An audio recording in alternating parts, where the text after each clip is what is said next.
This morning I'm joined by political journalist Alicia Fitzgerald and the host of Politico Europe's Westminster Insider podcast, Sasha O'Sullivan. So welcome back to both of you. We dealt with a few of the front pages in the last hour, but we didn't get to the Sunday Telegraph. So let's kick off with that this hour, shall we? And this is Kemi Badenoch talking about Liz Truss, which is not something we've heard her do very much. What's she saying? Who wants to kick off? Alicia, sorry about that. So normally when we do hear Kemi Badenoch talk about Liz Truss, it's slightly in a bit more of a positive light. She's normally trying to slightly show some level of support and say that actually the conditions for Liz Truss's premiership were also to contribute to her downfall. But not this time. She's actually using Liz Truss as a case study, I suppose, a cause for poor comparison, to say that today's Labour government have actually failed to learn from Liz Truss's mistakes. Obviously, there were quite a few, mainly the £45 billion of unfunded tax cuts in that mini-budget. And Kemi Badenoch is saying that the Labour Party are basically just doing the same thing and being fiscally irresponsible. I mean, you can criticise Labour for a lot of things, particularly when it comes to the economy, but I think it's a very strange comparison to make because the routes that they are following are very different. I mean, Liz Truss's was an ideologically driven economic policy that had no economic backing and spooked the markets. Labour's is, making promises and then reverting them. It's a very different path to follow. So it's a bit of a strange comparison, I think. Well, yes, and obviously Liz Truss was known for those big tax cuts, which is not something Rachel Reeves has introduced. But Kemi Badenoch's point is more to do with debt levels, isn't it? And the fears around those. Yeah, it is. And it's looking at some of the problems that we had, with the markets when they got a little bit spooked after a couple of U-turns from Rachel Reeves. And it's funny, isn't it? Like, Liz Truss seems to become like the ultimate insult on any side of politics. We had Keir Starmer using it against Nigel Farage earlier this year. I'm sure Rachel Reeves has used it against Badenoch at some point. But is that why it's surprising that Kemi Badenoch should mention her name? Because there's open old wounds for the Tory party. I think it's almost like they're trying to shift the Liz Truss thing and they're saying, this wasn't us, guys. This was a different era. This was a different Conservative party and we can use the Liz Truss insult too. And so I think that's what's kind of interesting about this, is how she's using Truss as a kind of attack against Labour. And she is talking about debt levels and some of the kind of problems that the Labour government are dealing with. One of the things that's been floated is there will have to be some kind of reckoning in the budget in the autumn, and that will be, at the absolute top of Rachel Reeves' to-do list at the moment. And, the job of Kemi Badenoch as Conservative leader is to get attention. And she's doing that by invoking Liz Truss. Well, yes, and this is something that people will be concerned about, the focus on the economy. I mean, do you think that she'll get some cut-through when she talks about Labour and the economy, given there is all this speculation about possible tax rises come the budget? Absolutely. I think there's definitely an opening to talk about Labour and the economy and maybe their failures so far and some worry leading up to the next budget. But I think it's linking it to Liz Truss does seem a bit more like a headline grabber from Kemi Badenoch than maybe being a constructive criticism. And as Sasha says, though, this is what Kemi Badenoch does. She uses strong words. She says those grabby phrases that always end up on the front pages. And look, it's worked. It's on the front of the Sunday Telegraph. And here we are talking about it. So I guess, look, she's been semi-successful with it. OK, let's move on, shall we, to inside the same paper, actually, inside the Sunday Telegraph. We were talking about Rachel Reeves there, an article here about her lashing out, but this time it's against former Labour leader Jeremy Corbyn. Yes, so this is an interesting one. Rachel Reeves was at the Edinburgh Fringe conference. She was talking to Ian Dale of LBC, and she said that Jeremy Corbyn has a big ego and that he's lost elections twice now. So if, he wants to have another shot at it, be my guest, essentially is what she's saying. She's, and she's trying to brush it off.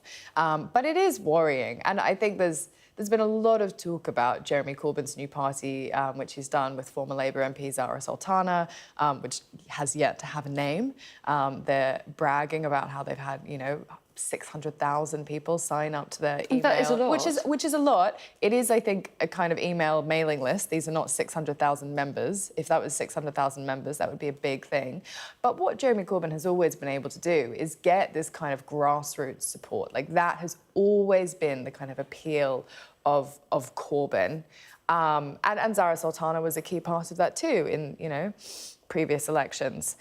And Rachel Reeves and the Labour government are dealing with the threat of reform to their right. Arguably, they're also eating away at some of the kind of left-wing economic stuff in terms of nationalising water companies and things like that. And now they have something like Corbyn's new party, and according to YouGov, almost 1 in 3 Labour supporters would consider, it's key they're saying they're considering voting for Corbyn's party. They're not automatically turning to Corbyn's party. But well, that will be a big thing at play, especially when there's been such big repercussions over things like the welfare vote and people saying, you know, we're not the Labour Party, this is not the Labour Party that we voted for, these are not the values that we consider to be core. And it's very hard to measure support at the moment when we don't really know enough about the party and what it stands for, even the name, yes. But it still is a challenge for Labour, isn't it, dealing with, as Sasha was saying there, those two different flanks. And how do you appeal to people and get maximum number on side? Of course, and I think writing Corbyn off because he's lost elections in the past is totally not an effective argument. And case in point example of that is Nigel Farage. He stood to be an MP 7 times until he ever made it into Parliament. And now, look, he's leading a party that has grown exponentially and has mounting support and is now seen as basically the effective opposition to the government. So I don't think you should ever rule out someone just because in the past they may not have got to where they want to. I think that just doesn't happen in politics. And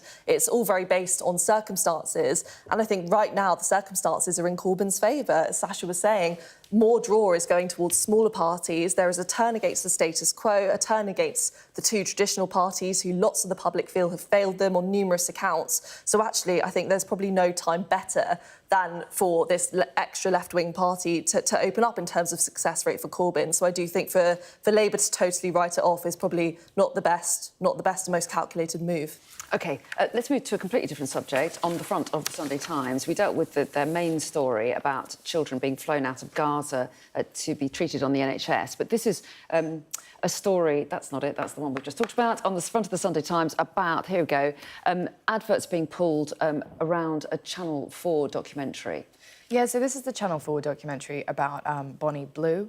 It's called 1,000 Men and Me, and it basically talks about how she had sex with a huge amount of men in a very short space of time.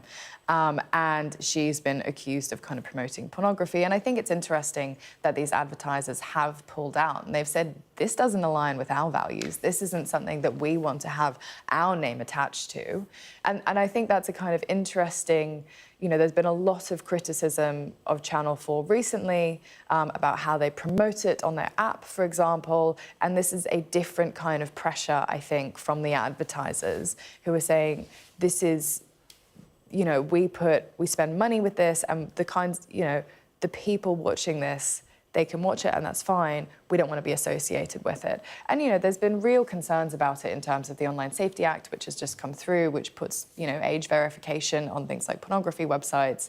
And the critics of the documentary will say, well, there are very explicit scenes in this, and you do have to be over the age of 16, but there's no real age verification to check, so you can just lie about your age. Yeah, and I was just looking through. I know that there is sort of pushback from Channel 4, which I don't think is on the front page. It must be inside. Yeah. But they basically said that it's gone through their usual checks, and they have plenty of checks and balances in their system, and it has passed through those. So it will be interesting to see whether or not it does make any moves on this. Alicia, yeah, I mean, I was just going to say, I think the issue specifically with this is that so many of the critics have said it's glamorising what Bonnie Blue does. And it's not necessarily that there is a documentary existing about her. It's the fact that lots of people feel there wasn't enough scrutiny about what she was doing. And I think that's why probably some of the advertisers have said that isn't really the right cause for them to promote their platforms. OK, let's move on to the front of the Daily Star Sunday, which has an article about Oasis, but it's a slightly different take, and I think it might be just so they can do that headline. I don't know. Champagne super spreader, rather than supernova, obviously. And this is, but kind of, I don't know, kind of a real warning about Oasis gigs. So yeah, I mean, you know, I wouldn't want to accuse the Daily Star of just doing things for headlines, but it's a bit of a silly story, to be honest. Basically, there were signs up at the Oasis concerts telling people that they were going to be filmed as part of the documentary on the Oasis comeback. And there was a warning on a bunch of the signs that said basically, you're at risk of catching COVID here, and we advise that you wear masks. And this has been picked up by The Star as you could catch COVID at an Oasis concert. To be honest, you could probably catch COVID anywhere at any concert. Yeah, it's not that the Gallagher brothers have some specific kind of special recipe. Yeah, exactly. They've got their own batch of COVID they're mixing up and giving to guests. But you know, it's a kind of funny story, and I think what's interesting is just how popular these concerts were and how many people were obsessed with going to them. I mean, for the last week or so, I've been seeing people going around with their little wigs and the bucket hats we were talking about earlier. They've made a real comeback, whether or not they're getting COVID. It was such a story, that race to get tickets, but it's still a story, and the tour's been going for a couple of weeks now as well. I mean, are you finding that? One of our paper reviews yesterday was off last night to one of the concerts. Everyone's talking about it still. Yeah, they are. I mean, obviously they said they extended the tour dates quite recently as well, which I think added a bit extra fuel to the story, and loads of people are kind of adding more hype and excitement up to it. But I mean, yeah, it just shows that the comeback was very much worth it for them, I suppose. Yeah, and they're still together. You'll be back in the next hour. Thank you very much for now.